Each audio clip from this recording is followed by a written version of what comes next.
Ça a commencé comme un jeu télévisé. C'est ce qui a aggravé la situation. Pas d'avertissement, pas de menace, pas de négociation. Un instant, tout le monde vivait, faisait ses courses, cuisinait, conduisait, se disputait pour rien. Et puis, le ciel est devenu noir. Tous les écrans se sont allumés en même temps. Téléphone, télévision, panneaux publicitaires. Même ces satanés frigos à écran connecté. Un flux massif détourné par quelque chose qui ne venait pas de la Terre. La vidéo montrait des villes, des heures, Tokyo, Johannesburg, Los Angeles, Moscou, silencieux, figé, puis un compte à rebours, de 10. Personne ne comprenait ce qu'ils regardaient jusqu'à ce qu'il atteigne 0. Et puis ils hurlèrent. Les immeubles s'effondrèrent en temps rythme, telle une démolition coordonnée. Des pâtés de maisons entiers furent engloutis par des rayons blancs provenant de l'orbite. Des mères tentèrent de protéger leurs enfants. Des bus explosèrent aux intersections. Des autoroutes se fendirent comme du papier. Et la transmission ne coupa pas. Elle resta allumée à chaque seconde, sans une seconde épargnée, du sang en résolution 8K. Les cris résonnèrent en son surround. Ce n'était pas la guerre, c'était un message. Les extraterrestres ne se sont même pas présentés, n'ont même pas pris la peine de s'expliquer. Peu leur importait qu'on sache qui ils étaient. Ils voulaient qu'on se sente impuissant, qu'on assiste à la scène, qu'on entende leurs pleurs. 7 millions de morts en moins de 9 minutes et ils ont diffusé chaque seconde comme un foutu flash sur notre planète et dans tout leur empire. Ils pensaient qu'on allait craquer. Dès la fin, les écrans se sont éclairés sur un symbole unique, inconnu, net, irrégulier, comme s'il était censé vous abîmer l'esprit rien qu'en le regardant. Puis le silence. Aucune exigence, aucune invasion, juste l'absence, comme si nous étions trop petits pour être suivis. Ils nous ont laissés avec nos morts. Ce fut leur première erreur. Les gouvernements des États-Unis ont sombré dans le chaos. Les présidents ont pleuré en direct à la télévision. Les dirigeants mondiaux ont offert la reddition à une force déjà partie. Certains ont parlé de jugement religieux. D'autres ont dit que nous les avions provoqués en diffusant notre technologie dans l'espace pendant des décennies. La vérité, personne ne le savait et personne ne s'en souciait, sauf quelques-uns d'entre nous. Personne ne le savait et personne ne s'en souciait, sauf quelques-uns d'entre nous. Nous n'avons pas pleuré, nous n'avons pas prié, nous n'avons pas cherché à justifier cela. Nous avons juste compté les morts. J'étais l'un d'eux. Ma femme et mon fils étaient à Nairobi. Cette ville a reçu le premier rayon. Je n'ai même pas entendu leur dernier Pokémon, juste leur dernier signal GPS avant la tombée de la nuit. J'ai visionné l'enregistrement de l'explosion plus de fois que je ne peux l'admettre. Je l'ai ralenti, mis en pause, zoomé. Je ne sais même pas pourquoi. Peut-être pour rendre l'expérience réelle. Peut-être pour immortaliser leurs dernières secondes sur Terre. C'est à ce moment-là que les archives secrètes ont commencé à circuler. Des images, des journaux, des schémas de signaux, des choses que les gouvernements ont tenté d'enfouir dans la panique, mais que le net n'oublie jamais. Et quelque part dans ce désordre, une chose est ressortie. Nous avons reçu un ping, une trace inverse du signal de détournement. Pas seulement une transmission, une localisation. Ils pensaient que nous ne pouvions pas la suivre, que nous étions trop primitifs pour la faire remonter. Ils avaient tort. Les coordonnées pointaient vers un système situé dans le bras externe de Persée. Loin, intouchable selon les anciens critères. Mais les humains ne sont pas seulement doués pour la rage. Nous sommes doués pour construire quand nous sommes énervés. En silence, derrière le rideau des nations en faillite, une nouvelle alliance s'est formée. Ni politique, ni même militaire. C'était quelque chose de plus ancien, de primitif. Nous l'avons appelé Projet Vengeance. Il n'est pas né dans un pentagone.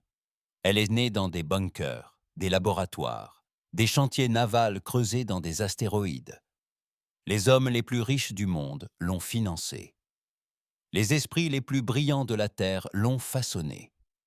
Mercenaires, ingénieurs, anciens soldats, anciens détenus, Hommes qui ont tout perdu, ils en sont devenus les bras armés. Pas de drapeau, pas de diplomatie, juste un objectif unique, effacer ceux qui nous ont effacés. Je me suis engagé avant même que l'encre ne soit sèche. Il n'y avait pas de camp d'entraînement, juste de brutales épreuves de survie. La moitié d'entre nous n'a pas survécu au premier mois. Ils ont éliminé tous ceux qui s'accrochaient encore à la paix ou à la clémence. Ce qu'il leur fallait, c'était des armes soumises à peau humaine, des gens qui se fichaient en du prix, qui n'essayaient pas de revenir. Notre vaisseau n'était pas beau. Il n'avait pas besoin de l'être. C'était un cuirassé de classe porte-avions propulsé par une technologie de compression de trous noirs volée dans des ruines extraterrestres de l'Arctique. Une technologie que nous ne maîtrisions même pas parfaitement. Nous avions juste appris à l'orienter dans la bonne direction. Nous l'avions baptisé Ashbringer, car nous ne venions pas pour combattre.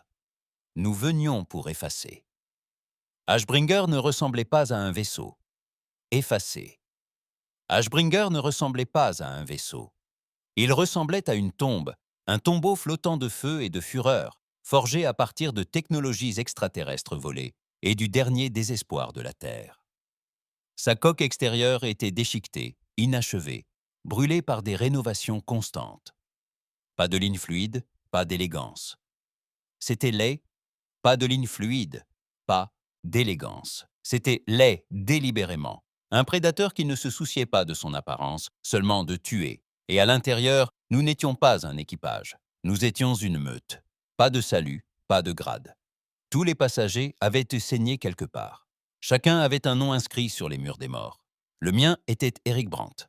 Je ne m'attendais pas à survivre à l'entraînement. Peu m'importait. Mais quelque chose en moi ne voulait pas mourir. Quelque chose d'obstiné, de féroce. Ils murmuraient sans cesse. On ne s'arrête que lorsqu'ils brûlent. Nous ne savions pas encore qui ils étaient. Mais nous avions un nom maintenant. Un nom que nous ne comprenions pas. Le symbole de l'émission, traduit grossièrement en syllabes, était Cortori. Leur empire s'étendait sur des centaines de systèmes, d'après les quelques drones de reconnaissance rapportés. Une étendue d'une précision froide et dénuée d'émotion. Ni art, ni culture, ni gaspillage. Un seul but, le contrôle. Et quand quelque chose ne pouvait être contrôlé, il l'effaçait, comme sur Terre.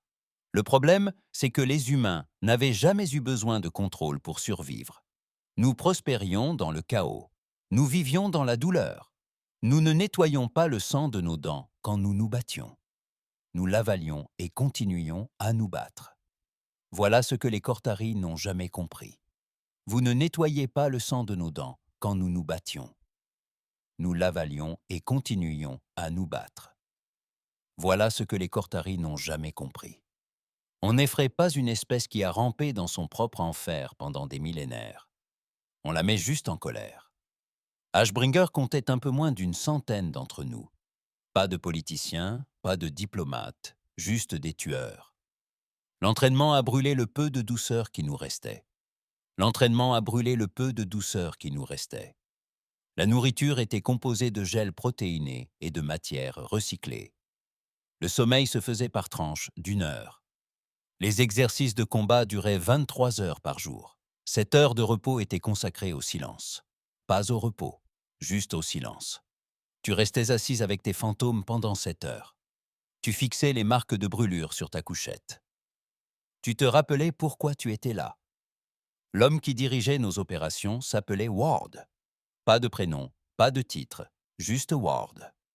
Il avait la cinquantaine et paraissait plus âgé. Silhouette mince, yeux cernés, colonne vertébrale en métal. La rumeur disait qu'il avait survécu à l'explosion de Sydney en rampant hors d'un immeuble à moitié détruit par les flammes, avec un bras et une jambe cassés, portant 2 enfants morts sur son épaule. Personne ne lui a demandé s'ils étaient en de lui.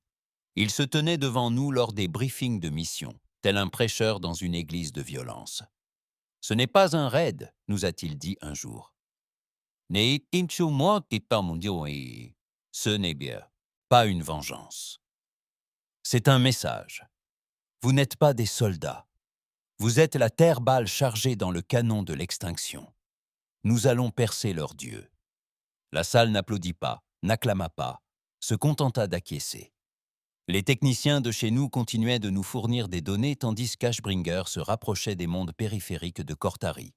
Chaque hyperskip nous rapprochait, chaque saut nous rapprochait, nous enfoncer plus profondément dans des territoires inexplorés.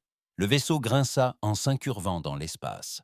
On le sentait dans nos dents, comme si quelque chose d'intrus voulait s'enfuir. Notre première cible était une colonie, pas une base militaire, un centre de traitement des civils. Nous n'éprouvions aucune culpabilité. Pas après ce qu'ils ont fait. Ils n'ont pas tué nos soldats, ils ont tué nos enfants.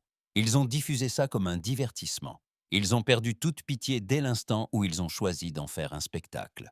Ashbringer a surgi de l'espace de glissement au-dessus d'une planète dont on ne pouvait même pas prononcer le nom. C'était immense. Des anneaux bleus, des océans verts, des tours telles des couteaux d'ivoire plantés dans les nuages. Ça aurait dû être magnifique. Ward a donné l'ordre. Aucun survivant. Nous avons décollé. Je faisais partie de l'équipe de brèche. 5 d'entre nous en armure noire, entièrement scellés.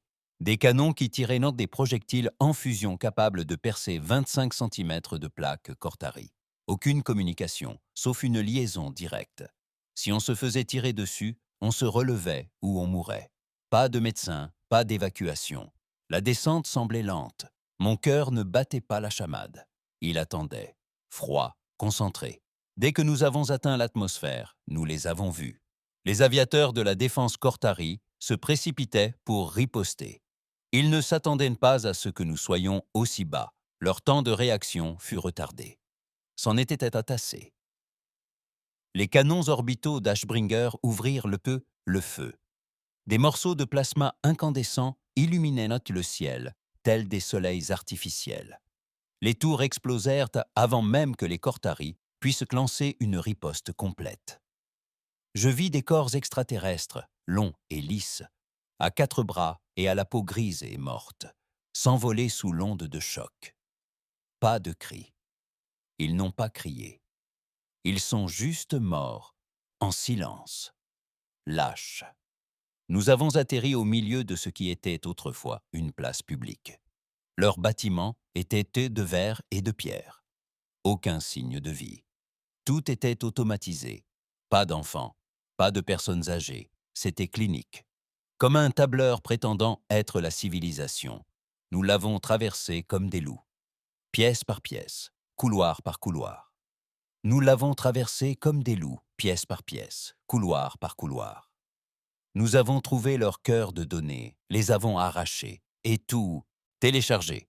Nous n'avons pas compris la moitié du code, mais nous l'avons quand même envoyé. Laissons les intellos de retour chez nous le découvrir.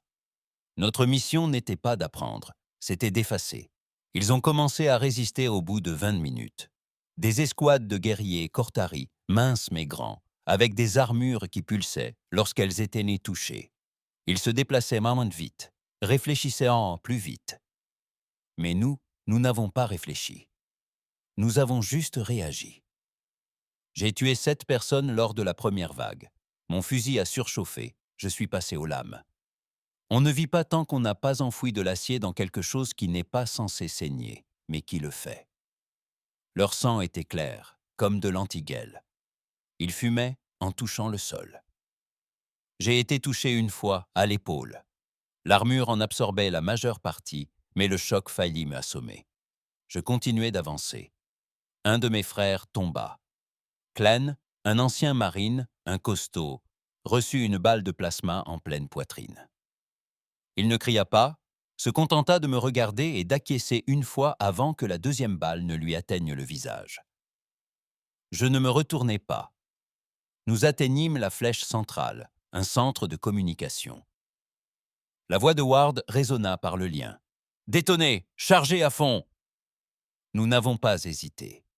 Le noyau explosa dans un incendie qui fendit le sol sur des kilomètres. Nous sommes partis, tandis que le ciel se noircissait de fumée. Depuis l'orbite, Ashbringer largua une tige cinétique. Rien d'explosif, juste de la masse pure à vitesse terminale. À l'impact, la planète se fissura. Notre premier message fut envoyé. 3 milliards de Cortari morts. Nous n'avons pas célébré. Il n'y a pas eu de victoire. Juste le silence. Ward nous a rejoints dans le hangar. « Ça fait une » dit-il. Il en restait 17. 17. C'était le nombre de colonies Cortari primaires. Chacune responsable, chacune complice. Chaque reconnaissance par drone a rapporté la même chose. Aucun avertissement. Aucune réaction. Ils s'en fichaient. Pour eux, c'était du confinement. Ils pensaient encore que nous étions gérables. Ils pensaient mal. De retour à la caserne, j'ai sorti la dernière photo de mon fils que j'avais. Usé, craquelé. Les couleurs avaient pâli. Il avait 5 ans. Il lui manquait une dent de devant. Il souriait comme si le monde était trop grand pour être craint. J'ai scruté cette photo pendant 1 heure. Puis je suis allé à l'armurerie. J'ai commencé à modifier mon fusil. Canon plus long, poignée personnalisée, tension accrue sur les bobines de charge. S'il voulait m'en faire croire que nous étions toujours la proie, je veillerais à ce qu'il ressemble la vérité à chaque seconde. La prochaine cible était à 2 sauts. Un monde militaire. Il serait en prêt. Bien. Nous aussi. Nous étions à 2 sauts de distance lorsque nous avons reçu l'annonce. Cela ne venait pas de la Terre. Cela ne provenait d'aucun canal humain. C'était une technologie Cortari, une impulsion haute fréquence, cryptée dans un format que nous ne pouvions pas complètement déchiffrer, mais dont une partie avait été adaptée par nos systèmes d'IA après le premier massacre de la colonie. Elle auto-traduisait ce qu'elle pouvait. L'agression humaine était enregistrée. Le protocole de confinement était lancé. Préparez-vous à la stérilisation. Ward fixait l'écran principal, les mains jointes dans le dos. Ils partent en guerre, murmura quelqu'un derrière moi. Ward ne broncha pas. Il dit simplement « Bien ». Ashbringer brûlait encore de la chaleur du dernier largage. Les ingénieurs colmataient les brèches de la coque, repeignaient les tôles déchirées et recalibraient les canons avant. Nous n'avons pas accosté. Nous n'avons pas pris de repos. Il n'y avait aucun port où retourner, aucune planète d'où se ravitailler. La Terre était devenue un centre de commandement pour les cendres, canalisant les ressources vers notre vaisseau, notre équipage, notre mission, comme si la vengeance avait remplacé la survie comme instinct primaire de l'espèce. Et peut-être était-ce le cas. Chaque nuit, je les voyais. Les morts. Pas dans mes rêves, je n'ai pas dormi assez longtemps pour ça. Juste des visages, vacillant dans mon esprit comme des brûlures fantomatiques. Les yeux de ma femme, juste avant de partir au travail. Le rire de mon fils.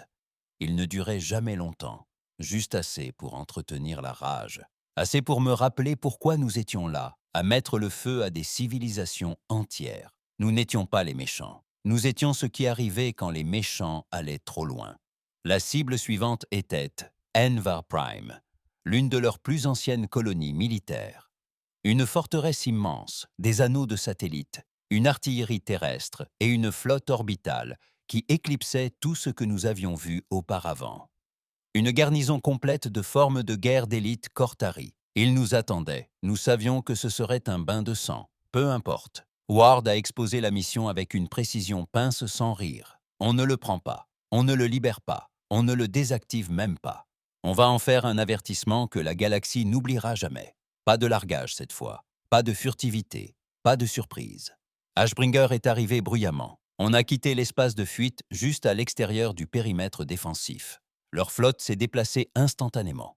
36 croiseurs, 17 destroyers, des centaines de drones de combat, grouillant comme des frelons. Ils ont ouvert le feu avant que nous puissions nous réaligner complètement après le saut. Nos boucliers sont tombés à 70% en 10 secondes. Pas de panique, nous avions prévu ça. Ashbringer n'avait pas de système de camouflage. Il n'en avait pas besoin.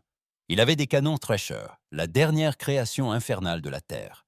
Il était équipé de canons batteurs, la dernière création infernale de la Terre, de frondes magnétiques alimentés par fusion qui lançaient des barres d'uranium appauvries à 1/4 de la vitesse de la lumière. Aucune signature énergétique, juste de la masse. De la physique pure, brutale, à l'ancienne. La première salve transperça la flotte ennemie comme une lance dans du papier mouillé. 3 vaisseaux Cortari furent vaporisés, avant même qu'ils ne comprennent ce qui les frappait. Les autres se dispersèrent. Puis arrivèrent les rôdeurs. Ceux-ci ne figuraient pas dans les plans d'Ashbringer. C'étaient des ajouts de dernière minute. Des barges de guerre télépilotées construites à partir de ferraille et dont les cerveaux IA étaient torturés pour obéir. Des drones suicides de la taille de sous-marins. bourrés de noyaux d'antimatière. Nous en avons libéré 20. Ils sillonnèrent donc l'espace en hurlant, contournant les boucliers, se faufilant entre les formations ennemies, puis explosèrent avec la force de petites étoiles. La moitié des défenses orbitales fut détruite en moins de 5 minutes. Mais ils s'adaptèrent rapidement. Les vaisseaux Cortari étaient conçus pour une évolution modulaire. J'observais depuis le pont d'observation certains d'entre eux se métamorphoser en plein combat, leurs plaques se déplaçant, leurs moteurs se réorientant, leurs armes se repliant et se dépliant comme des insectes. Ils commencèrent à nous encercler, leurs drones grouillant comme une brume, déchirant notre coque avec leurs membres acérés et leurs morsures de plasma. Ashbringer lançait des flammes. À l'intérieur, les alarmes hurlèrent. Cloison scellée. La coque se rompit dans les secteurs 7 à 11. 15 membres de notre équipage périrent dans la première brèche. 10 autres brûlèrent un vif en essayant de maintenir la ligne du réacteur. J'ai vu un homme être traîné par une brèche dans l'espace, avant que la porte de secours ne se referme. Pas de nom, juste un cri coupé comme un interrupteur. La voix de Ward résonna dans les communications, dure et glaciale. « Escouade de brèche, décollage. Entrez dans la forteresse. Posez les charges. » J'étais déjà à mi-chemin de la baie de largage. Notre objectif n'était pas de gagner le combat spatial. C'était de les faire saigner là où ça fait mal.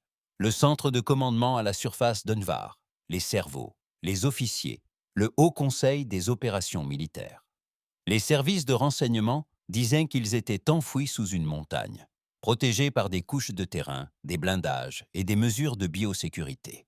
Bien, on aimait les défis. Mon escouade était composée de 4 personnes, cette fois. Merrick, un ancien mineur reconverti en démolition. Griff, un spécialiste discret et à longue portée, qui n'avait pas parlé depuis notre départ de la Terre. Doyle, une brute aux bras comme des pistons. Et moi, celui qui n'arrêtait jamais de remonter. On a traversé l'atmosphère à vitesse terminale. Nos capsules étaient non des cercueils de métal noir conçus pour résister à l'enfer. Pas de guidage, pas de correction. Soit on atterrissait, soit on s'écrasait. On a atterri, de justesse. Je me suis extirpé de l'épave tordue, les poumons en feu, ma combinaison hurlant des avertissements de pression. La gravité de la planète était plus forte que celle de la Terre. Mes membres étaient comme du béton. Le ciel était une éclipse permanente, d'un violet sombre parsemé de nuages électriques, et tout sentait le stérile. Cortoritech était partout. Des drones grouillaient au-dessus de nos têtes. Des tourelles bordaient entre les falaises. Des scanners à impulsion balayaient le terrain. Nous avancions vite, bas, silencieux, prédateurs. Un par un, nous avons atteint le pied de la montagne. Griff a éliminé une patrouille avec des tirs à la tête précis à 300 mètres. Marik a chargé le long des portes extérieures. Doyle et moi avons pris d'assaut la brèche avec des tirs de suppression. L'ennemi était rapide, précis, mais pas créatif, ni féroce. Il calculait. Nous avons improvisé. Une fois à l'intérieur, c'était pire. Les Critari n'étaient pas décorés. Leurs murs étaient en métal brut, lisses et stériles. Chaque couloir était une copie conforme du précédent. Sans nos cartes internes, nous aurions été perdus en quelques secondes. Nous avons traversé 6 niveaux de défense, chacun plus étanche que le précédent. Ligne de tir automatisée, salle d'extermination sous pression, pièges à gaz. Merrick est mort au 4e niveau. Une grille laser l'a surprise en plein pas. Une seconde plus tard, il était là. L'instant d'après, plus que des morceaux. J'ai vu une partie de son crâne heurter le mur et glisser, fumant encore. Pas le temps de pleurer. Nous avons avancé. Doyle est tombé près de la chambre intérieure, a reçu 3 balles de plasma dans la poitrine, avant même de réaliser que nous étions pris en embuscade. Griff le traîna derrière un bouclier anti-explosion, mais il était déjà parti. Pas un dernier mot, juste un grognement sourd, puis le silence. Quand nous atteignîmes le centre de commandement, il n'y avait plus que Griff et moi. La porte était immense, épaisse de 3 mètres, tapissée de métal vivant qui palpitait comme des veines. Pas de clavier, pas de poignée, juste une surface lisse et vierge. On a posé la charge, la dernière de Marek, assez pour raser un petit pâté de maison. On a reculé, déclencher le compte à rebours. 10 secondes. Je me souviens avoir repensé à mon fils, à sa voix, à la façon dont il criait « Papa » quand je rentrais à la maison, comme si c'était le meilleur moment de sa journée. L'explosion a fait trembler la montagne. La porte ne s'est pas fissurée. Elle s'est vaporisée. Le feu nous a submergés. J'ai senti la combinaison se déformer, la chaleur s'insinuer. La douleur me brûlait le flanc, mais je ne cessais de bouger. À l'intérieur, nous les voyions. Des officiers de Cortorie, ni soldats, ni combattants. Des stratèges, des lâches. 7 d'entre eux, regroupés autour d'un immense étalage circulaire. Ils se retournèrent lentement à notre entrée. Aucune peur, juste la confusion. Comme s'ils n'arrivaient pas à croire que nous avions réussi. J'ai tiré sur le premier, en pleine figure. Griff a ouvert le feu sur les autres. Ils ont essayé de s'enfuir. Trop tard. On n'a pas posé de questions. On n'avait pas besoin de réponses. On a vidé toutes nos munitions sur eux. Puis, j'ai activé la surcharge du noyau. Cette base était leur cerveau, le nœud central de la coordination de la flotte, des voies de ravitaillement et de la défense planétaire. La détruire ne paralyserait pas seulement Envar.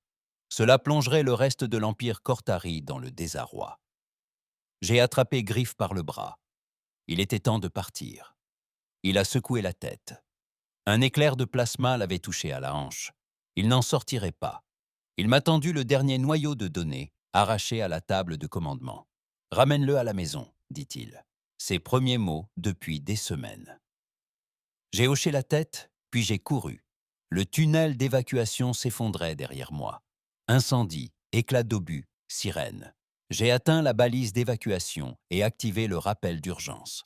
Ashbringer m'a sorti de là avec quelques secondes d'avance. Depuis l'orbite, j'ai regardé Envar brûler. Une explosion de la taille d'une montagne a fissuré la croûte. Le ciel s'illumina de rouge. Leur flotte s'était dispersée, sans chef, sans direction. Ward fixa le flux et prononça 4 mots. Que le suivant hurle. C'était 3 jours après l'incendie d'Envar. Nous étions encore en train de traiter les données que Griff avait dû livrer.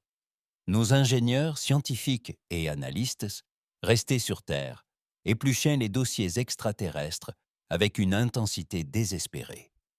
Et ce qu'ils ont découvert n'était pas seulement une stratégie ou des coordonnées. C'était de la peur. Enfoui au plus profond de leur système crypté, se trouvait un fichier étiqueté avec quelque chose de proche de l'émotion, rare chez Cortari Records. Un label que nous n'avions jamais vu auparavant. Catégorie rouge, hostile, émergent. Nous, humains. Ils n'avaient pas de mots pour vengeance dans leur langage. Aucune notion de représailles irrationnelles. Leurs empires reposaient sur une efficacité stérile. Lorsqu'une autre espèce résistait, ils ne s'intensifiaient pas. Ils contenaient, neutralisaient, éradiquaient. Mais avec nous, leur confinement avait échoué. La Terre ne s'était pas effondrée. Nous étions devenus plus cruels qu'ils ne l'auraient imaginé. Ils ne comprenaient pas la vengeance, mais ils comprenaient le danger. Et ils ont réagi de la seule manière qu'ils connaissaient, avec une puissance de feu démesurée. La flotte Cortari a sauté en orbite terrestre à 00420 UTC. Nous n'étions pas là pour le voir. Ashbringer était à 2 systèmes de distance, en plein saut, en route vers une autre cible. Mais nous avons capté le signal. Tout le monde l'a capté. Les satellites orbitaux de la Terre se sont éteints, puis se sont rallumés, non pas avec une émission des Cortari cette fois, mais avec la nouvelle voix de la Terre. À toutes les nations survivantes, ceci est un commandement unifié. La Terre est assiégée. N'engagez pas sans directive. Tous les protocoles défensifs sont actifs. L'opération Burnback est lancée. Nous n'avons pas paniqué. Nous avons souri. Ils pensaient revenir sur la même terre qu'ils avaient frappée auparavant. Civils, gratte-ciel, chaos. Mais cette terre est morte avec les 7 millions d'habitants qu'ils ont brûlés. La nouvelle terre était mince, dure, ancrée dans les eaux de sa propre planète, telle une créature prête à attaquer. Ils s'attendaient à une soumission. Ce qu'ils ont obtenu, c'est du feu. La première vague d'assaut Cortari n'a même pas traversé l'atmosphère. La grille planétaire terrestre, un maillage de défense expérimental alimenté par des canons satellites cinétiques, s'illumina tel un dieu de la guerre s'éveillant d'un long sommeil. 3 porteurs ennemis se désintégrèrent en pleine entrée. 7 autres furent entraînés dans des puits gravitationnels et projetés dans des déserts inconnus pour ne plus jamais être retrouvés. Nous avons tout observé depuis Ashbringer. Certains criaient, d'autres souriaient, simplement. Mais moi, j'ai ressenti autre chose. Fierté. La Terre ne suppliait plus. Elle ripostait. Mais ce n'était pas fini. Les Cortari débarquèrent des troupes, des millions, pas dans les villes. Ils savaient en faire assez autrement. Ils visèrent des infrastructures critiques, des bunkers militaires, des centrales électriques, et ils débarquèrent avec force. L'une de leurs principales frappes visait le site Theta, une installation souterraine en Alaska, anciennement NORAD. Elle abritait désormais le corps d'IA de la Terre, le centre névralgique synthétique qui gérait toutes les défenses automatisées et la logistique de la flotte. S'il s'en emparait, la planète entière sombrerait dans le noir. Ward n'attendit pas l'approbation du commandement. Il dévia Ashbringer en plein saut. Il grilla 2 de nos bobines de distorsion, mais nous quittâmes l'espace de glissement juste au-dessus de l'Alaska, évitant de justesse la haute stratosphère. La voix de Ward résonna dans les communications. Ils veulent récupérer la Terre. Montrons-leur ce que ça coûte. On a largué vite, pas de capsule cette fois. Des combinaisons d'impact direct au sol, plus lourdes, plus lentes, mais indestructibles. Mon HUD s'est activé en pleine descente. 150 000 soldats Cortari marqués au sol. D'énormes rampants, comme des araignées d'acier, roulaient chantés sur la neige. Des barrages de plasma illuminaient le ciel. J'ai vu le cratère où le site Theta était autrefois scellé. Elle était ouverte, en feu, fracturée, assiégée. J'ai heurté le sol comme un météore. La neige avait disparu à mon réveil, juste de la vapeur et du sang. Les troupes Cortari envahissaient la crête. Elles n'étaient pas comme celles que nous avions affrontées auparavant. C'étaient des guerriers, renforcés, blindés, connectés au réseau de commandement de la ruche. Ils se déplaçaient comme un seul organisme, sans hésitation, sans peur. Je m'en fichais. Mon fusil aboya. Une douzaine tomba. Derrière moi, des dizaines d'autres de nos attaquants s'écrasèrent au sol. Kurtz, commandant en second de Ward, mena un assaut de flanc par le couloir nord. Des drones vrombissaient au-dessus de nous. Des nacelles de missiles s'abattirent. Le sol tremblait comme si la planète tentait d'expulser les envahisseurs par la force. Et pourtant, ils continuaient d'affluer. À l'intérieur du site de la brèche Theta, la situation était pire. Le corps d'IA avait activé ses protocoles défensifs. Les tourelles automatisées lançaient un feu rouge. Des murs Tesla éclairaient les tunnels. Mais les Cortari s'étaient à nouveau adaptés. De petites unités de soldats à phase nulle, capables de passer à travers la matière physique, étaient déjà à l'intérieur. Nous avons dû nettoyer pièce par pièce. Mon équipe a emprunté le couloir inférieur, l'ancien itinéraire de Doyle. Le même endroit où nous nous étions entraînés lors du premier lancement d'Ashbringer. Il était maintenant noirci et recouvert d'ichors extraterrestres. Nous avons trouvé la première salle de contrôle infestée. Une demi-douzaine de Cortari ont arraché le câblage, cherchant le lien neuronal pour désactiver notre IA. Je les ai transpercés avec mes lames, à courte distance. Viscérales. Les corps des Cortari ne réagissent pas comme les nôtres. Pas de cris, pas de supplications, juste un effondrement. Comme si on éteignait une machine. Nous avons atteint la chambre centrale en 20 minutes. Trop long. L'un des salopards de phase nulle était déjà connecté au port de données, inondant le système de code corrompu. L'IA vacille. Les lumières vacillèrent. Je levai mon arme, mais Ward me devança. Il avait traversé le mur latéral, couvert de sang extraterrestre, boitant mais vivant. Il tira une balle pointue, transperçant le crâne allongé du Cortari. La chose eut un spasme, puis explosa. Nous purgâmes la corruption, réinitialisâmes le noyau. La Terre revint en activité. En quelques secondes, le soutien orbital fut activé. Les satellites lancèrent des frappes de précision. Les drones larguèrent des bombes nucléaires. Ciblés rapidement, impitoyablement. Les formations Cortari se brisèrent. Certains tentèrent de fuir. Nous ne les laissâmes pas faire. Ashbringer plana au-dessus du champ de bataille, tel la mort incarnée. Ses canons rugirent. Le ciel rougit à nouveau. À la tombée de la nuit, ils avaient tous disparu. Tous. Cendres dans la neige. Ward se tenait devant les ruines du site Theta, tandis que le vent soufflait de la poussière extraterrestre sur la glace. Il se tourna vers moi, la voix rauque. Ils ont ramené la guerre sur Terre. J'ai hoché la tête. Il pensait que nous serions encore à genoux. Il a levé les yeux vers les étoiles. Maintenant, ils savent que nous sommes debout. Je n'ai pas répondu. Je n'étais pas obligé de le faire. Car je savais ce qui allait suivre. Nous n'allions pas seulement brûler leur colonie. Nous allions chasser leur planète natale.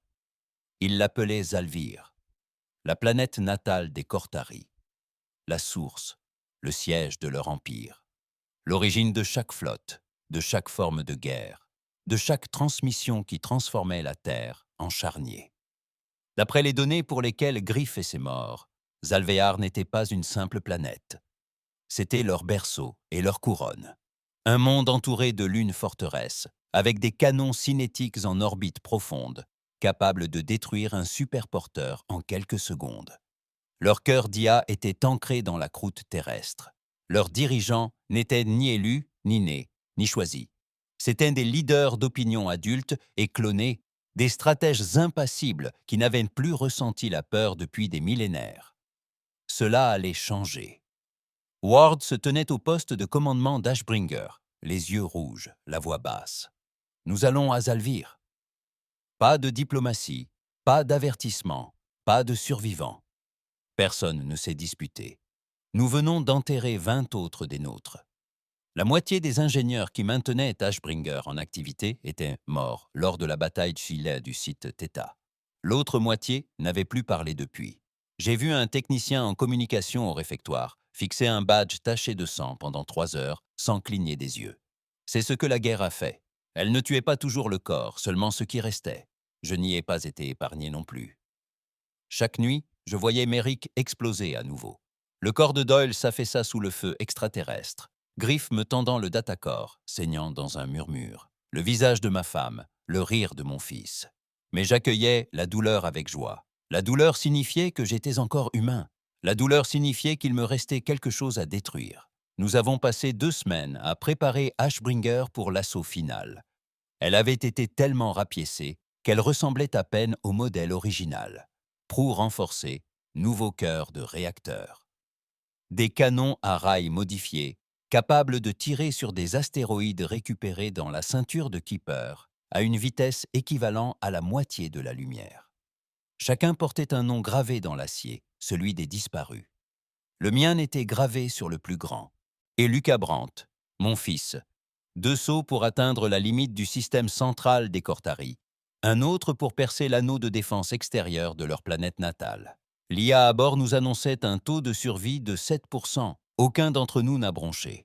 Nous n'étions pas là pour survivre. Nous étions là pour finir. Le premier saut s'est déroulé sans accroc. Aucune interférence. Aucune patrouille. Juste un espace vide entre des systèmes inactifs que nous avions déjà observés. Le second saut, moins clément. Nous avons quitté l'espace de glissement au milieu d'une route commerciale effondrée. Des champs de débris s'étendaient sur des kilomètres. Des cargos Cortari à moitié vaporisés, certains de nous, peut-être à cause d'un conflit interne. Leur empire s'effilochait. Nous nous sommes arrêtés 1 heure pour récolter ce que nous pouvions. À l'intérieur des ruines d'un cuirassé, j'ai découvert le corps d'un Cortari affalé sur sa chaise, le visage figé dans ce que je ne pouvais décrire que comme de la confusion, comme s'il était mort sans comprendre comment. Cela m'a procuré une satisfaction perverse. Ils avaient tué des milliards de personnes. Ils se prenaient pour des dieux. Mais les dieux ne meurent pas le regard vide et le crâne troué. Notre troisième saut nous a menés en enfer. Dès notre sortie, Ashbringer a été touché par 5 explosions de rails. Les boucliers ont cédé, 3 ponts ont été vidés de leur atmosphère, des dizaines de morts dès la première minute. Mais le pont tenait bon. Ward ne cria pas, ne paniqua pas. Il pointa simplement la carte des étoiles et dit « Tout droit, toutes armes prêtes ». Zalvir était suspendu au centre du système telle une perle noire. Ni nuage, ni océan, juste de la pierre, du métal et de la lumière. Depuis l'orbite, on aurait dit une ruche de guêpes. Tours, dômes, des dizaines de milliers de tourelles de défense tournoyant comme des yeux. Des anneaux de station orbitaient à intervalles réguliers, chacune équipée d'armes que nous ne pouvions même pas identifier. Des lunes se fendaient pour révéler des porteurs de la taille de ville. Nous n'avons pas ralenti. Ashbringer rugissait. Nos canons avant ont tout tiré. Des tiges cinétiques essayées ont hurlé dans l'espace, perçant leur flotte extérieure. Tout. Des tiges cinétiques ont hurlé dans l'espace, perçant leur flotte extérieure. Nous avons lancé des rôdeurs, 50 cette fois. Des vaisseaux suicides ont poté et franchi les boucliers et explosé dans leurs propres hangars. Les Cortari ont tenté de contrer. Leur IA de défense s'est activé. Mais Ashbringer avait évolué lui aussi. Nous avions téléchargé un virus sur leur réseau des semaines anciennes et semaines auparavant, l'un des derniers cadeaux de Griff. Il était conçu non pas pour perturber leur système, mais pour retarder les attaques. Juste assez. Quelques secondes, peut-être. Mais à la guerre, les secondes gagnent les batailles. Nos escadrons d'abordage ont décollé. Mon équipe a suivi la première vague. C'était fini. Pas de repli, pas de seconde chance. Nous étions en route pour percer la surface de Zalvir et porter la guerre à la source. Nous avons percuté l'atmosphère comme des météores. Leur monde était plus froid que prévu. Vent mort, ciel vide, juste une lueur constante de lumière artificielle provenant de tours qui s'étendaient en orbite. Pas d'arbres, pas d'herbe, pas de vie sauvage, juste une perfection artificielle. Et maintenant, les troupes au sol. Des formes de guerre Cortari nous ont immédiatement accueillis.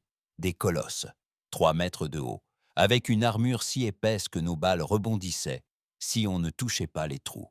Ils ne parlaient pas, ne criaient pas, ils chargeaient. Les trous. Ils ne parlaient pas, ne criaient pas, ils chargeaient. L'un d'eux a écrasé un soldat à côté de moi d'un seul coup. J'ai vu sa colonne vertébrale se briser en arrière. Je lui ai planté une lame dans l'œil. Nous avons continué à avancer. Ashbringer est resté en l'air, absorbant les tirs de toutes parts. Elle saignait, de la fumée s'échappait de son ventre, ses moteurs étaient endommagés, mais continuaient de tirer, telle une lionne entourée de hyènes. La voix de Ward résonnait à mon oreille. La cible principale est la flèche centrale de l'esprit. Abattez-la. Tout le reste disparaît avec elle. Plus facile à dire qu'à faire. La flèche mesurait plus de 5 km de haut, était lourdement blindée, protégée par 30 couches de défense, et pire encore, il s'adaptait à nouveau.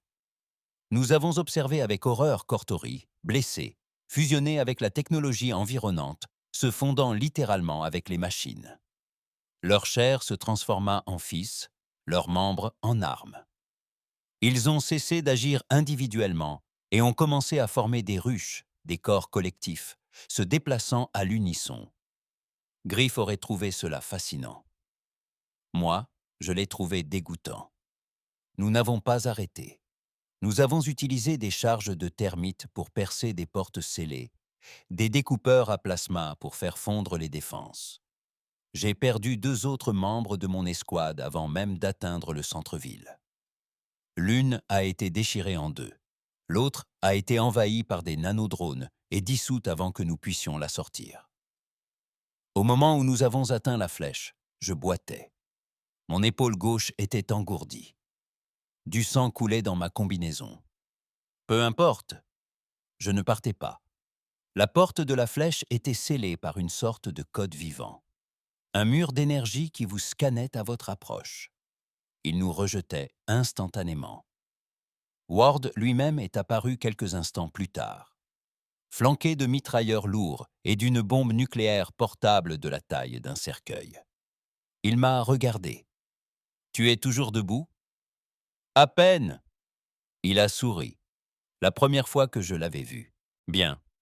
Aidez-moi à transporter cette chose à l'intérieur. » Nous avons fait exploser la porte avec la bombe nucléaire, sans même attendre que la fumée se dissipe.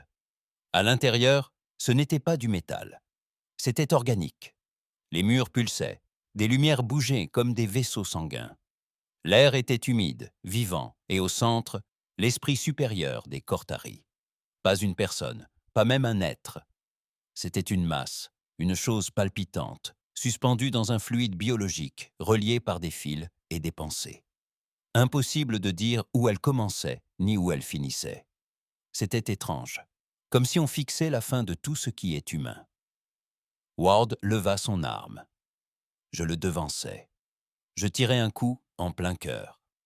La planète entière hurla, non pas avec des sons, mais avec des données, une impulsion psychique.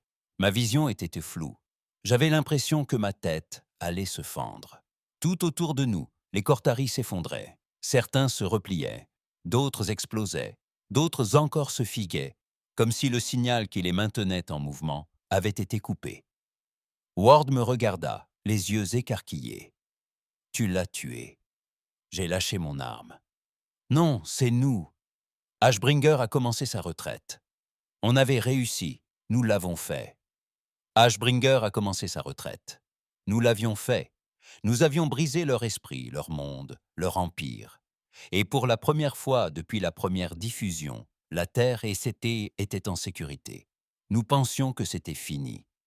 Après la chute de Zalvir, nous nous sommes retirés, non pas par nécessité, mais parce qu'il n'y avait plus rien à tuer. Les Cortari ne se sont pas rendus. Ils n'ont pas supplié. Quand leur esprit s'est effondré, ils se sont éteints, comme si quelqu'un avait éteint une espèce entière. Leurs flottes ont été anéanties. Leurs drones ont disparu du ciel. Leurs formes de guerre se sont effondrées en pleine charge, leurs membres tremblants avant de s'affaisser. Victoire, non? C'est comme ça qu'ils l'appelaient chez eux. Tous les fils d'actualité sur Terre ont relayé le même message. L'humanité triomphante, la guerre terminée. Les familles acclamaient dans ce qui restait des villes. Les survivants affluaient dans les rues avec des drapeaux improvisés. Les noms des morts défilaient sur les murs numériques, tandis que les enfants dansaient en dessous. Pour la première fois depuis des années, les gens levaient les yeux, non pas par peur, mais par espoir. Mais moi, je n'ai pas fêté, car je le ressentais. Même en embarquant sur Ashbringer pour le départ final, même en dérivant devant les débris fumants des lunes Cortair et des flèches en orbite. Je le sentais, une anomalie dans l'air. Ni chagrin, ni culpabilité, un silence trop pesant pour être ignoré. Ward devait le sentir aussi. Il ne dit rien, mais à sa façon de se tenir sur la passerelle, immobile, la mâchoire serrée, je savais que son instinct hurlait. C'était un homme qui avait trop vu la guerre pour croire qu'elle se termine bien. Il avait raison. Tout a commencé dès notre sortie du système. Le cœur d'Ashbringer, amélioré grâce à la technologie Cortari récupérée, a vacillé en plein saut. Juste un bégaiement, un « OK ».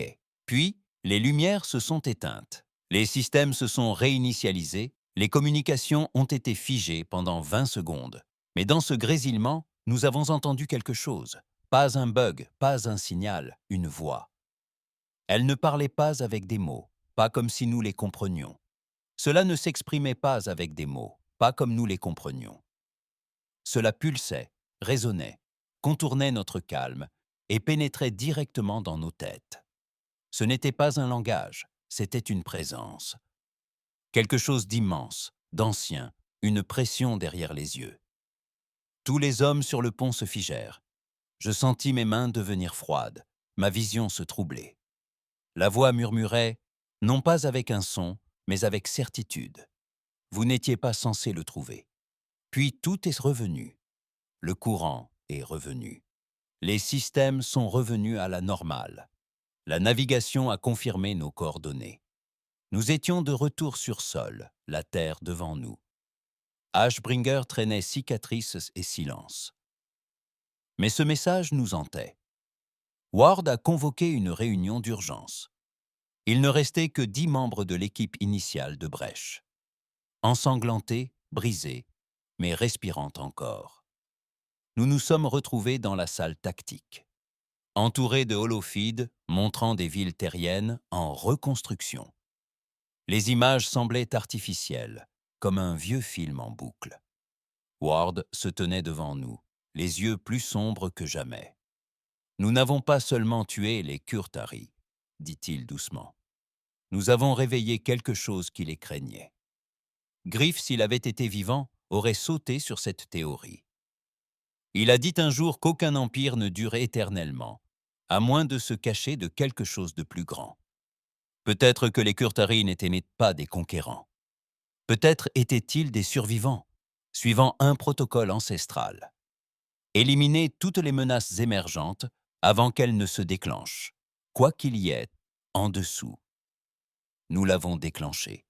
Ward a récupéré des images des systèmes internes d'Ashbringer, des journaux du moment où nous avons filmé l'esprit supérieur.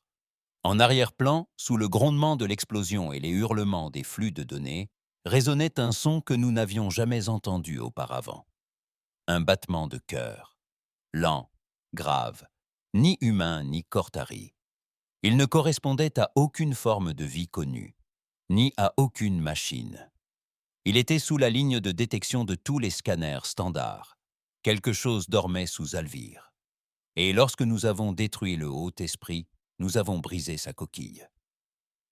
La victoire de la Terre n'était pas la fin, c'était le début. Nous sommes restés en orbite, 48 heures de plus, silencieux, à observer les signaux terrestres, à surveiller l'espace lointain. Au début, tout semblait aller pour le mieux, jusqu'à ce que les étoiles commencent à disparaître. À 200 heures, le commandement de secteur sur Terre a lancé un appel de détresse de niveau 9. Événement astronomique. Des motifs d'occlusion non identifiés ont été détectés dans les systèmes de la bordure extérieure. Traduction : des étoiles, des constellations entières disparaissaient du ciel. Au début, ils ont accusé l'équipement, puis les logiciels, puis les débris spatiaux. Mais nous savions que ce n'était pas le cas. Ward a ordonné à Ashbringer de retourner dans l'espace lointain. Nous n'en avons pas fini, a-t-il dit. Pas tant que nous ne saurons pas ce que nous avons laissé échapper. Je me suis porté volontaire le premier. Je ne pouvais pas retourner sur Terre. Aucun foyer ne m'attendait. Ma famille était encore réduite en cendres, gravée dans un souvenir depuis longtemps oublié. Je n'avais aucune place dans les célébrations. Ma place était seulement dans le feu. L'équipage était désormais réduit, une quarantaine d'hommes, la moitié ingénieurs, l'autre guerriers, tous volontaires. Pas d'ordre de la Terre, pas de renfort, juste un vaisseau en panne, et la certitude que quelque chose d'ancien savait désormais que nous existions. Nous avons fait un bond en arrière vers le système Cortari. Mais il n'était plus là. Zalvir avait disparu. Pas détruit, disparu. Plus de débris, plus de signaux, plus de distorsions gravitationnelles. Juste l'espace vide où se trouvait autrefois un monde entier. Et autour, le silence. Pas le silence de la paix, le silence d'un souffle retenu avant un cri. Notre IA a tenté d'alerter les dernières colonies Cortari connues. Rien. Nous avons tenté de relayer l'information vers la Terre. Aucune réponse. Puis les étoiles ont commencé à bouger. Depuis le poste de commandement, j'ai observé l'une des étoiles lointaines sur notre carte se décaler. Pas seulement dériver, mais bouger, délibérément. Comme si quelque chose bougeait, délibérément. Comme si quelque chose d'énorme et de vivant tournait. Un autre s'éteignit, puis deux autres. Ward se tenait près de moi, la voix basse. « Nous n'avons pas mis fin à la guerre, » murmura-t-il. « Nous avons ouvert une cellule à coups de pied. » Je le sentais jusqu'au plus profond de moi. Les Cortari n'avaient pas construit de monde natal sur Zalvir parce que c'était sacré. Il l'avait construit comme une porte de prison. Le Haut-Esprit n'était pas qu'un stratège, c'est un sceau, un verrou conscient, un pare-feu neuronal en réseau conçu non seulement pour diriger un empire, mais aussi pour contenir quelque chose en dessous. Et nous l'avons réduite en miettes. Maintenant, cette chose était libre. La suite fut rapide, trop rapide. La chose que nous avons réveillée, nous n'en avons jamais vu la forme, complète. Mais sa présence était comme se tenir trop près d'un trou noir, comme si l'air se raréfiait, comme si l'espace lui-même nous observait. Notre système commença à faiblir. Armes verrouillées, lumière tamisée, l'IA se déconnecta et revint en baragouinant des langues mortes. Puis la voix revint, plus claire cette fois. Pas des mots, des idées. Ce cycle est rompu. Vous n'êtes pas le premier. Vous ne serez pas le dernier. Ward tenta d'ordonner un saut. Trop tard. Des ténèbres, elle surgit. Pas un vaisseau, pas une créature, une forme, comme une blessure dans la réalité elle-même. Une faille dans les règles que nous pensions régir l'univers. Et de cette blessure, des bras se tendirent, non physiques, pas entièrement, comme des ombres feignant la solidité. Ils touchèrent un que la coque extérieure. Ashbringer gémit comme un animal agonisant. Les plaques de pont se déformèrent. Les hommes hurlèrent. Nous tirâmes tout, barres, missiles, réacteurs à fusion. Rien n'avait d'importance. Ils ne saignaient pas. Il ne réagissait même pas. Puis, comme s'il s'ennuyait, il s'éloigna. Non pas parce qu'on avait gagné, parce qu'il avait perdu tout intérêt. Comme s'il venait de nous renifler, tester, goûter. Et quel goût ça avait? Ça ne l'effrayait pas. Il murmura juste une dernière phrase avant de disparaître dans le noir. Pas encore prêt, mais bientôt. Ashbringer a dérivé pendant des jours. Les systèmes ont redémarré lentement. Les communications ont repris partiellement. La Terre était toujours là, en pleine reconstruction. Mais d'étranges rapports commençaient à apparaître. Des personnes disparaissaient. Des avant-postes de recherche entiers sur Mars étaient soudainement silencieux. Les systèmes d'IA refusaient leurs ordres. Les satellites clignotaient, selon des motifs géométriques parfaits. Nous ne sommes pas rentrés. Nous n'avons pas pu. Ward a envoyé un dernier message crypté à la Terre. La victoire était un mensonge. Préparez-vous. Les choses anciennes se réveillent. Puis nous avons dirigé Ashbringer vers l'espace profond, pour découvrir ce qui existait avant les Cortari, pour trouver la chose qu'ils essayaient d'enfermer, pour comprendre la chose qui connaissait désormais notre nom. Nous n'étions plus des soldats. Nous étions la dernière ligne entre l'humanité et ceux qui attendaient derrière les étoiles. Et je vous jure qu'ils nous observent toujours. Nous avons quitté l'espace connu, au-delà des limites des systèmes Cortari, au-delà de ce que même les cartes extraterrestres avaient cartographié. Ici, les étoiles avaient été rares. Le temps semblait déformé. Ashbringer se déplaçait comme s'il fendait le pétrole, lourd, lent, avec la sensation d'une pression. Ward l'appelait « l'horizon des événements de la raison ». Nous avions cessé d'essayer de l'expliquer. Chaque jour qui passait nous donnait l'impression de moins en moins soldats et de plus en plus d'explorateurs d'un lieu où nul esprit n'était censé vagabonder. Le vaisseau gémissait quand nous allions trop vite. Les lumières s'éteignaient même à pleine puissance. Nos horloges internes se désynchronisaient. On commençait à entendre par les bouches d'aération des bruits étranges, des murmures, des pas, des respirations, qui ne correspondaient pas à l'effectif de l'équipage. Nous aurions dû faire demi-tour, mais impossible. L'entité que nous avions réveillée sous Alvir, nous n'avions même pas de nom. Elle n'en donnait pas, elle n'en avait pas besoin. Ce n'était pas un dieu. Elle n'était même pas maléfique au sens où nous l'entendions. Elle était juste vieille, plus vieille que la lumière, plus vieille que la mort. Et c'était curieux. Il nous avait laissé vivre, ce qui signifiait qu'il voulait quelque chose. Et Ashbringer allait découvrir quoi? Nous avons suivi la trace du signal incrusté dans sa dernière impulsion psychique. Notre technologie ne pouvait pas la localiser, mais l'IA, ce qu'il en restait, s'était à être adapté. Il s'était peut-être mis à rêver, et dans ses rêves, il voyait des coordonnées, non pas celles qui avaient du sens sur une carte stellaire, mais des impulsions gravitationnelles organiques, le langage des trous noirs, des étoiles à neutrons, des objets anciens parlant en silence. Nous l'avons suivi dans une poche de vide.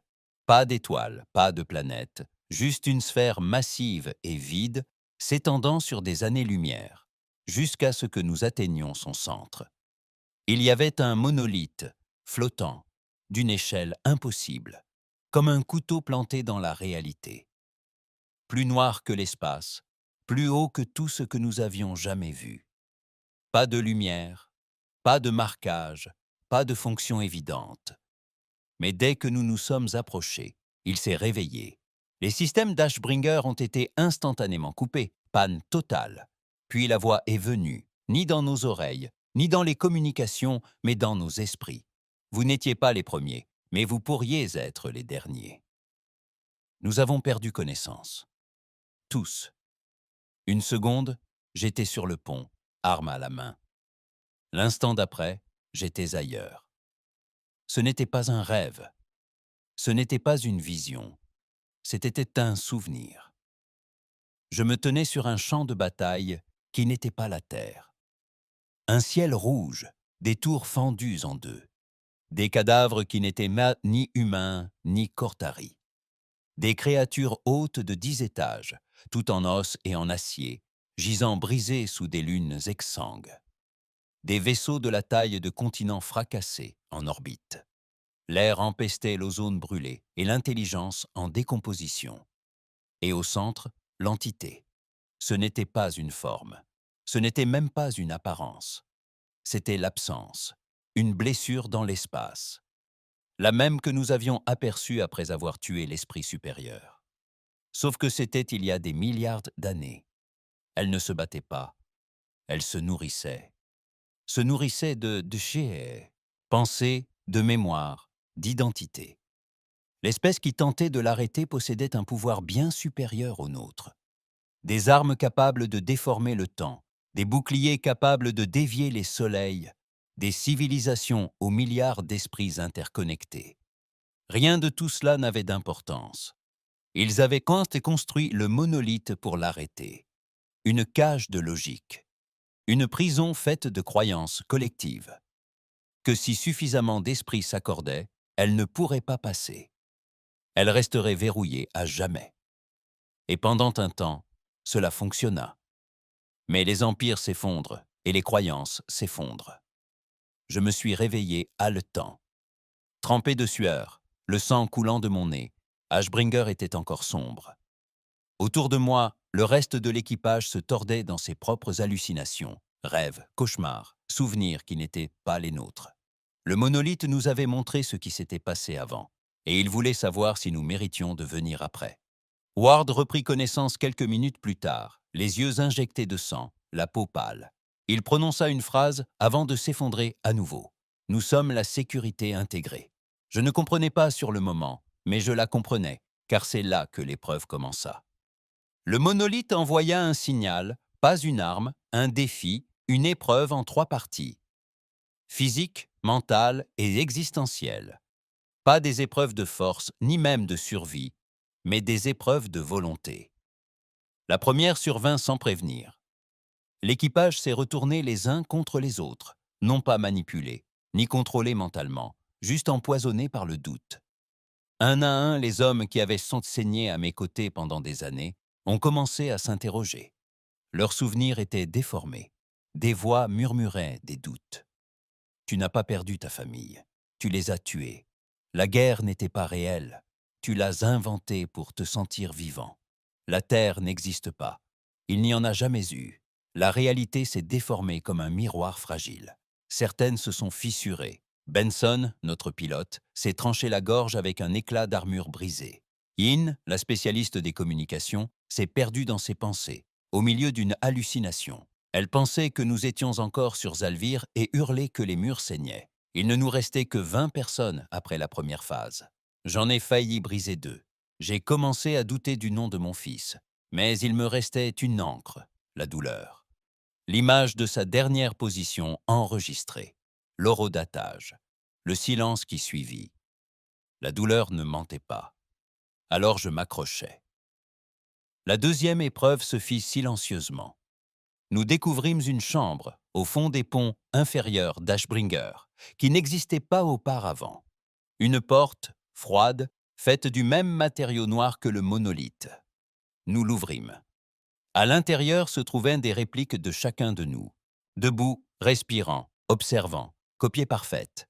Ils ne parlaient pas, ne bougeaient pas, jusqu'à ce que nous le fassions. Alors ils attaquaient, ni avec rage, ni même avec violence. Ils murmuraient des vérités que nous avions enfouies, chaque mot, un scalpel.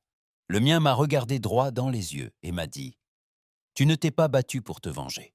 Tu t'es battu parce que tuer te manquait, parce que la guerre te donnait un but. Sans elle, tu n'es rien. J'ai failli l'y le croire. » Puis je lui ai brisé le cou, la pièce était illuminée. 17 d'entre nous en sont sortis. Puis vint l'épreuve finale, existentielle. Le monolithe nous offrait la paix. Il parlait à travers nos morts. J'ai revu mon fils, sa vraie voix, son vrai visage. Il se tenait dans la salle de commandement, me tenant la main, me demandant de rester. « Tu m'as manqué, papa. Tu n'as plus besoin de te battre. » Les autres ont vu leurs propres fantômes, épouses, frères, enfants, tous disant la même chose. « Abandonne, repose-toi, laisse tomber. » C'était beau, paisible, chaleureux. C'est comme ça que ça marche. C'est pour ça que les anciens ont perdu. Parce qu'à la fin, lorsqu'on leur a offert la paix éternelle, ils ont choisi le sommeil plutôt que la guerre. Mais nous, non. Nous sommes humains. Nous hurlons dans le noir. Nous luttons avec nos os brisés. Nous mordons le sang et continuons d'avancer. Ward se tenait au bord de l'illusion et rugissait. Nous ne nous reposons pas. Et sur ce, le monolithe s'est brisé. Pas physiquement. Il s'est effondré en nous, son épreuve a échoué. Nous n'étions pas parfaits, nous n'étions pas purs, mais nous étions des refuseurs. Et cela suffisait. À notre réveil, les systèmes d'Ashbringer étaient de nouveau opérationnels. Plus de voix, plus de murmures, juste le silence. Le monolithe dérivait derrière nous, immobile, faible, vide. Puis vint le message final. Cycle brisé, non encagé, non nourri, non craint. L'observation commença. Quoi que ce soit, ce n'était plus scellé. Mais il ne nous détruisit pas, car pour la première fois, il avait vu autre chose. Ni l'obéissance, ni l'adoration, ni la panique. La défiance. Ce n'était pas fini, mais il observait, il attendait. Et tandis qu'Ashbringer se retournait vers Soul, je sus une chose. La plus grande arme de l'humanité n'était ni notre technologie, ni notre rage. C'était le fait que nous n'abandonnions jamais. Le ciel était trop bleu. C'est ce qui m'a frappé en premier lorsque nous sommes rentrés en orbite terrestre. Après tout ce que nous avions vu, étoiles brûlantes, vides gelés, monolithes qui murmuraient nos pensées, le ciel terrestre semblait étrange. Trop propre, trop intact. Comme si le monde en dessous avait évolué sans se souvenir de ce que cela avait coûté. Ashbringer tenait à peine. Elle grinça à l'entrée, les panneaux craquèrent. L'un de ses canons à rail se transforma en métal inerte. Il ne nous restait plus que 15 sur près de 200. Nous ne portions aucun trophée, aucune célébration, juste des cicatrices, le silence et le souvenir de quelque chose qui nous avait laissé partir. Pour l'instant, nous n'étions pas accueillis par des défilés. Il n'y avait pas de foule sur le tarmac. Seulement 2 fonctionnaires, le regard éteint, des costumes trop propres et une équipe de sécurité qui gardait ses distances comme si nous étions radioactifs. Peut-être l'étions-nous. Ward les a rencontrés brièvement. Je n'ai pas entendu les mots. Je n'en avais pas besoin. Leur langage corporel en disait long. Ils avaient reçu notre message, les données brutes, les enregistrements finaux. Ils savaient, mais ne comprenaient pas. De retour dans les villes, la vie continuait comme si la guerre était finie. Des panneaux d'affichage diffusaient des publicités pour de nouvelles colonies, des croiseurs spatiaux de luxe, l'ouverture d'écoles, la reconstruction de familles, des politiciens souriants à la tribune, des discours de victoire diffusés en boucle, truffés de slogans comme « la renaissance de la Terre »,« la paix par la force, l'âge de l'unité ». Mais tout cela n'était qu'un masque. car sous la surface, derrière les sourires, les gens avaient peur. Ils avaient vu les étoiles s'éteindre. Ils avaient ressenti les tremblements dans leur sommeil. Les enfants dessinaient des tours noires sans porte. Les cœurs d'IA refusaient d'accéder au système Cortari. Certains se sont même verrouillés, invoquant des erreurs de boucles paradoxales. Les stations en orbite haute sont restées éteintes pendant plusieurs minutes. Les astronomes ont commencé à signaler d'impossibles anomalies gravitationnelles. Des galaxies naines entières avaient disparu des analyses approfondies. Quelque chose avait changé. Nous avions changé. Le débriefing a duré 9 jours. Ils nous ont interrogés comme des criminels de guerre. Non pas avec colère, mais avec peur. Comme les scientifiques qui rallument une bombe à retardement, ils ne comprennent pas. Ils voulaient tout savoir. Qu'était le monolithe? Était-il vivant? Pouvait-il nous suivre? Pouvait-on le raisonner? Que voulait-il? Nous leur avons donné une réponse. Il ne veut pas, il observe. Ce n'était pas suffisant. Il voulait des données, des coordonnées, des faiblesses, des tactiques. Ward leur a dit la vérité. S'ils décident de nous éliminer, ce ne sera pas une guerre, ce sera un éclair. Et pourtant, ils ont planifié. C'est ce que font les humains. Ils construisent, ils se préparent, ils font semblant d'avoir du temps. Ils nous ont offert des médailles. Certains ont accepté, la plupart d'entre nous ont refusé. On ne reçoit pas de médaille pour avoir réveillé un dieu et survécu à sa curiosité. Je suis retourné à Nairobi. Que restait-il? Des rues reconstruites, des bâtiments propres, des espaces verts, des enfants jouant près des fontaines. Je me tenais à l'endroit même où mon fils était mort. Le signal. GPS avait été archivé, gravé dans les archives de guerre de la Terre sous l'incident 0,1 alpha. Un arbre y poussait maintenant. Je me suis agenouillé à côté. J'ai posé la main sur le sol, sans pleurer, sans parler. Je suis resté là jusqu'à ce que le soleil disparaisse à l'horizon. Ward a disparu 3 jours plus tard. Pas d'adieu, pas de transmission, juste parti. Son vaisseau, Burnlight, est parti sans plan de vol. Certains disent qu'il cherche un autre monolithe. D'autres disent qu'il n'a jamais quitté ce vide et que nous avons juste parlé à un fantôme. Peut-être savait-il que nous étions surveillés. Peut-être voulait-il regarder à nouveau l'observateur dans les yeux. Moi, je suis resté. Pendant un temps, j'ai essayé de vivre. J'ai essayé de manger normalement, de dormir dans un vrai lit, de parler à nouveau comme un humain, mais cela n'a jamais semblé réel. Parce que la vérité, c'est que nous n'avons pas fini. Ni moi, ni la Terre, ni la chose derrière les étoiles. 6 mois ont passé. C'est à ce moment-là que la première balise s'est activée. Au plus profond du Pacifique, enfouis sous des plaques tectoniques intactes depuis des millénaires, les capteurs de la Terre se sont allumés avec une impulsion. Ce n'était pas la technologie Cortari. Ce n'était pas humain. Cela correspondait à 94%, avec la signature énergétique du monolithe. J'ai été immédiatement appelé.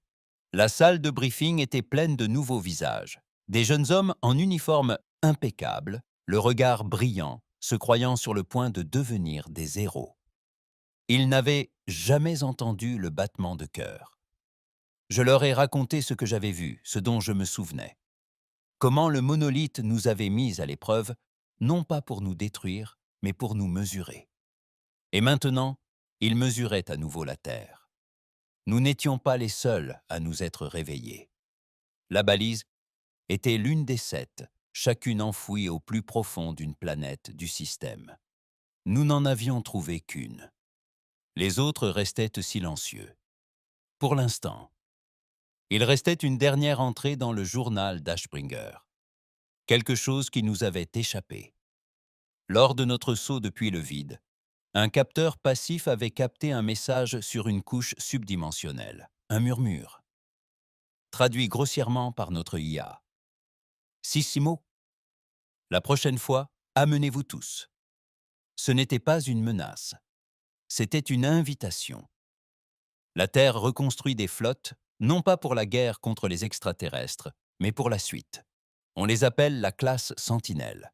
Des vaisseaux construits non pas pour détruire, mais pour tenir, pour observer, pour servir de première ligne entre l'humanité et les ténèbres de l'au-delà. On m'a demandé de nommer le premier. Je l'ai appelé Ashbringer 2, non pas parce que nous voulions la guerre, mais parce que certains noms méritent qu'on s'en souvienne quand les étoiles s'éteindront à nouveau. J'ignore. Quand il reviendra. Peut-être dans des années, peut-être demain, mais il reviendra. Et quand cela arrivera, nous serons prêts. Non pas parce que nous sommes puissants, ni parce que nous sommes unis, mais parce que nous sommes humains. Nous ne nous inclinons pas, nous ne supplions pas, nous nous battons, même quand nous savons que nous allons perdre. Même quand la mort nous guette, nous nous battons, car il y a pire que l'extinction, ne jamais avoir essayé. Et si cette chose derrière les étoiles veut nous juger à nouveau, qu'elle vienne, qu'elle voie ce que devient la terre lorsqu'elle refuse de mourir.